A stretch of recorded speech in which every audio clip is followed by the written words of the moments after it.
Deathbed Confession. He dared to shoot at me and vice versa. It is not important to ask who opened the fire first. It's a civil war. He and I are armed adversaries to each other's. Though we were friends in school, it bears no meaning now. Presumably, we fired off shots at the same time. Like him, I was quite off balance when I saw him all at once. The gun in his hand could have killed me, as kill your enemies and save your life is the rule of war. Both of us had received bullet injuries. He was hiding in a pit while I was camouflaging myself in bushes and watching his every activity. He was strong. His friends and some others came and carried him away. He had seen where I was hiding. They could have killed me if he had shown me to them. However, he did not let it happen. Helpless, injured, and alone, I am waiting for death. All apprehension would end if he had finished me off. What is the value of the life of a person like me? My death would have been memorable if I had been killed in a war against foreign invaders. Unlucky, I am fighting a war against the people of my mother country. Shame on my military life. I would not have harbored any remorse if my strength, bravery, and military life had been used for a good cause, and I would die an easy death. What can I do at this moment? I can only reminisce about my past, appraise my whole life, regret, and shed tears. Time is running out. I can only live in the world of imagination for a few hours of the rest of my life, and I'm doing. How beautiful my birthplace is. I feel cool when I remember the breathtaking beauty of my village. My poor innocent mother. She was living in abject poverty. She had a hope to live fairly comfortably with the money I would earn. My mother, my poor mother. I become motionless when mother comes in my mind. It breaks my heart.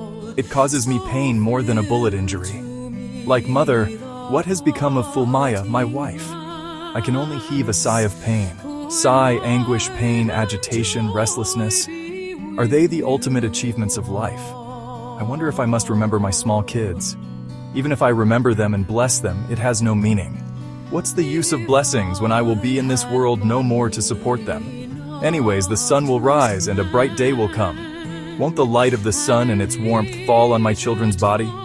Rays of the bright sun will certainly fall on the shanties of the poor.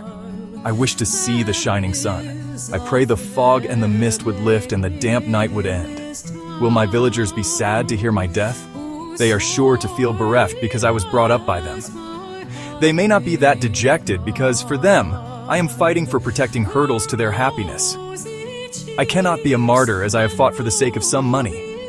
No one will sing a dirge for me, nor will anyone offer flowers on my body. No one will be worried about the death of an innocent, anonymous, helpless soldier.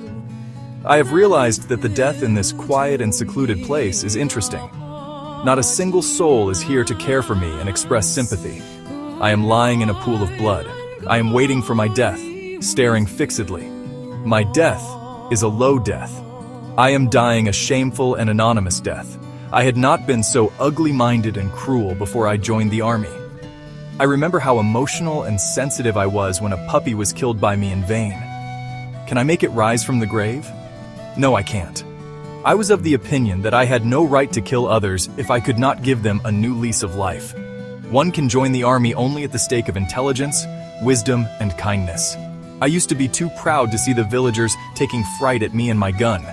During security check, I struck terror into the common people with anger, threatened them, and felt boundless joy to see them miserable.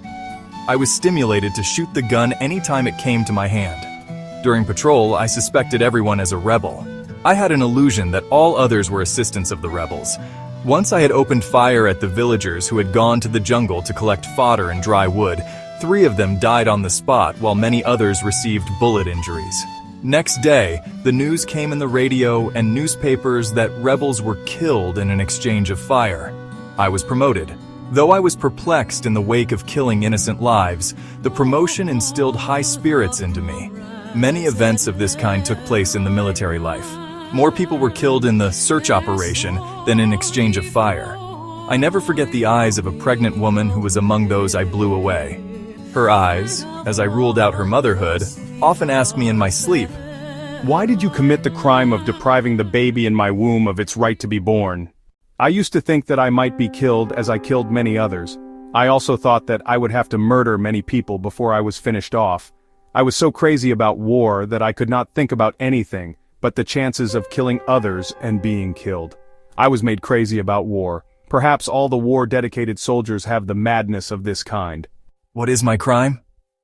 I am a soldier in the army who fight war for money.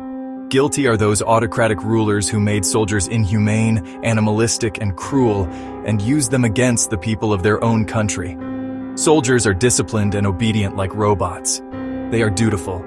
I am still not dead. Why is my wait for death getting longer? Nothing would come in my mind if I died. It may be that I have not snuffed it so that I will be a little wise at least before death.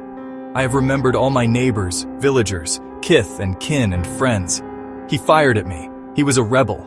He wanted people's government and a complete change in the state policy. He could have killed me. But why did not he do so? Is it that he wanted me to burn in regret before death? The people would have rushed me to hospital for treatment and saved my life if they had been on my side. But as I am said to be siding against them, I am held in contempt. He may have been taken to hospital by the people, or he may have died on the way. If he has died, Up with brave martyr may have rented the air. His body may have been covered with flowers and garlands. I pay my last respect to him from here. No, he may be still alive. There may be a crowd of people visiting him in the hospital. All of them may be respecting him as a freedom fighter. He may be surrounded by journalists and they may be taking his photos. They may, if he is able to speak, be asking him how he received bullet injuries and who shot at him. Can he name me?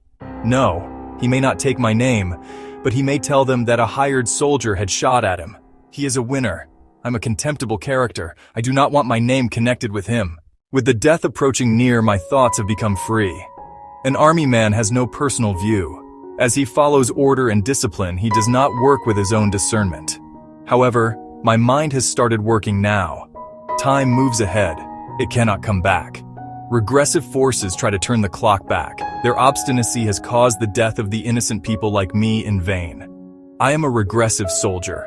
I did not quit the job and I am paying the price now. All my colleagues were people's children. They resigned from the job and went to work hand in hand with people. All they did was right. It is traitorous for the people's children to fight against the people of their own country. I was a traitor, so I am waiting for a disdainful death. People will spit me in disgust as they have this right. I wish my body would be thrown into the river before people spat in it. Is it possible? Does it make any difference if you spit the corpse? Does it have any meaning worrying after death? However, at the last moment of my life, I have unbearable anguish when I surmise that people will hold me in contempt. This anguish is 1,000 times more painful than a physical pain. I am still not able to die. Is there rebirth? All nonsense. Man is born once only. If he does good works in this life, he remains alive forever. What about the people like me? They are born and die and everything ends with the death. The end would be interesting if it came without notice. Though I want to kick the bucket, I am still alive. What can I do in this 11th hour of life? I am trying to obliterate the pain of bullet injuries through reverie. I am sure to die, but I wonder why the death has hummed and hawed. It is a good fortune to think freely and act with our own discernment. I am availing myself of this opportunity at the last moment. That is why this has become the best moment of my life.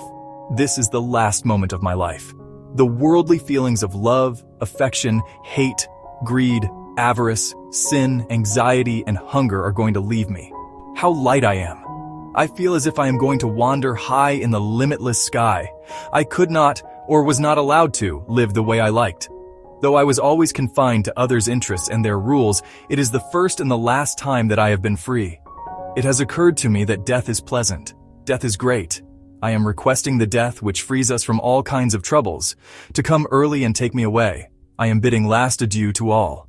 Goodbye nature, trees, air, soil, plants, sky, water, humans, all living beings, atoms, and minute particles.